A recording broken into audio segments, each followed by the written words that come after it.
Hi guys, in this video we're going to be looking at bivariate data where we have one numerical and one categorical variable. Okay, as you can see, each row here represents one observation, and we have a total of, we can do a spot check, 30 observations. So we have a sample size of 30, two variables, one numerical, one categorical. And all we want to do here is get some summary statistics. So first off, we'll treat the sample data as if this second variable wasn't of too much interest to us. So as if x basically was alone, univariate.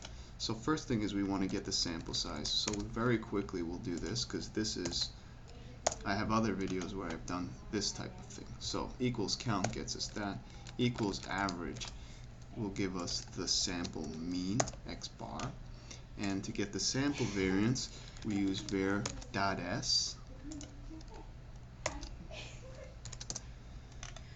and we get the sample variance. Okay?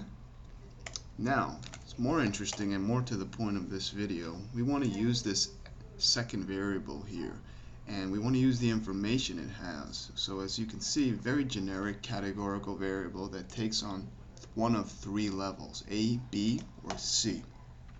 So what I would really like to do is to summarize, like I did here, this data, but cross-tabulated, or at each level of this categorical response. So what do I mean? I want to know how many observations I have of type A, as well as what's the average of x when the type is type A, and what's the variance of x when type is at level A. And then I want to do that for each of the three levels. So let's just jump in. So first off, we'll do a count if function, and this will let us specify our criteria. So this is what we want to count, but we only want to count when we find an A. Sorry, let's pull this over. Actually, this is what we want to count, and we only want to count when we have criteria A satisfied. Okay? So we have 13 observations out of a total of 30 that are of type A. Let me just do this one again. I could drag this, but because I made a slight mistake, first argument is, and the second argument is, okay? Well, this might be just due to formatting issues. So I believe that might be our issue. Let's reformat this as text. I don't know why it has a number. Okay.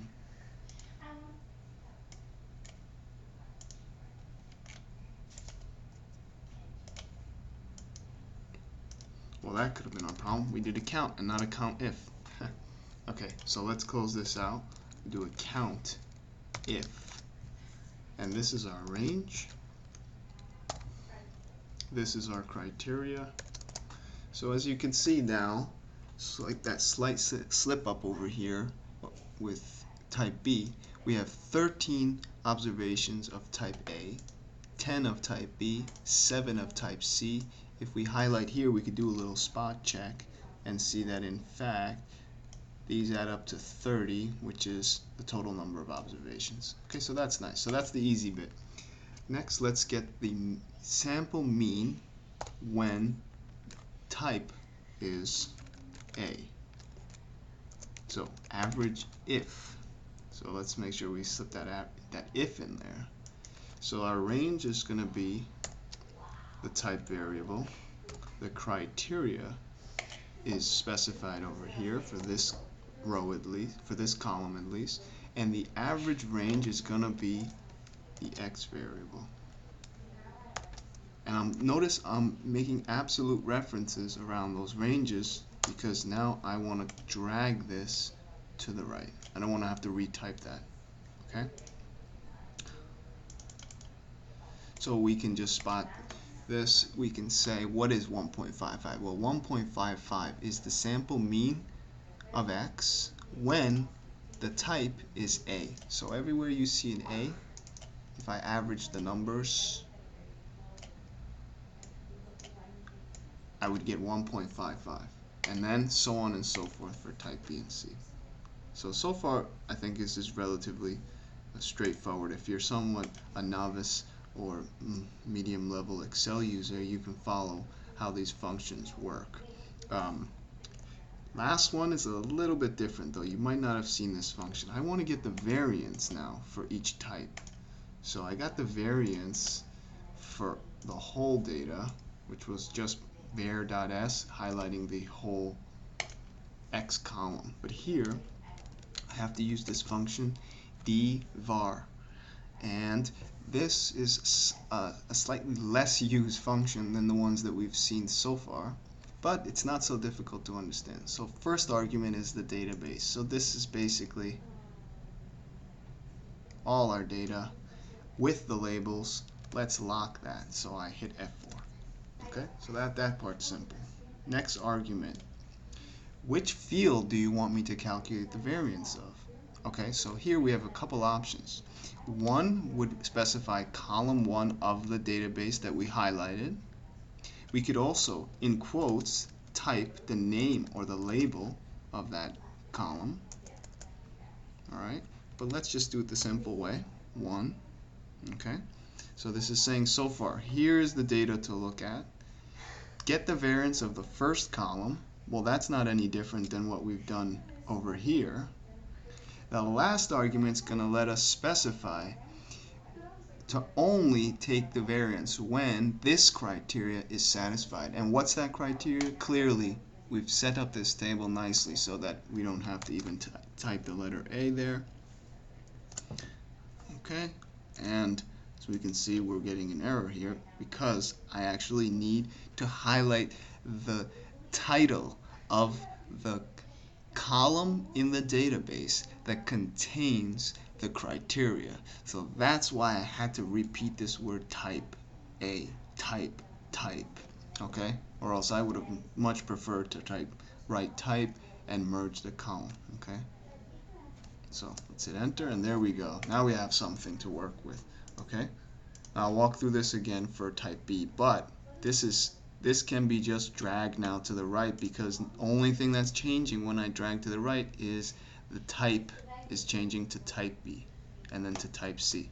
But just for practice, let's delete these and do them manually, or at least slower.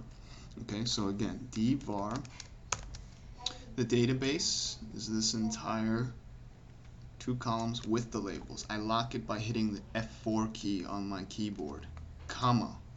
I'm interested in the sample variance of the first column of the database, comma.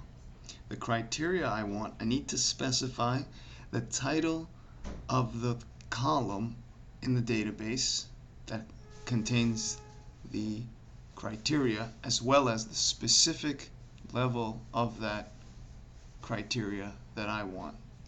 So that's set up quite simply over here. Close parentheses. So this is only going to get the sample variance of x when type is B. And finally, Dvar. The beauty of this is you only have to type it once and then you can drag it as many times as you need. We're just doing this a little slower so we get more practice. So again, the database, we'll do this a little quicker. Lock it. Criteria. The field that you want to take the variance, column 1. We could also do X if you like. Let's switch it up. That's the label of column 1. That's another way. Okay? And then finally the criteria. This time it's type C. As you can see, we get the variance. Alright, so that's quite useful. Now we have something to work with. This might be the beginnings of perhaps an ANOVA, right? An analysis of variance, perhaps a summary table at the very minimum. Okay, you can also get standard deviations obviously by taking the square roots here. So No explicit formula that I know of, but no reason to not just take the square roots here.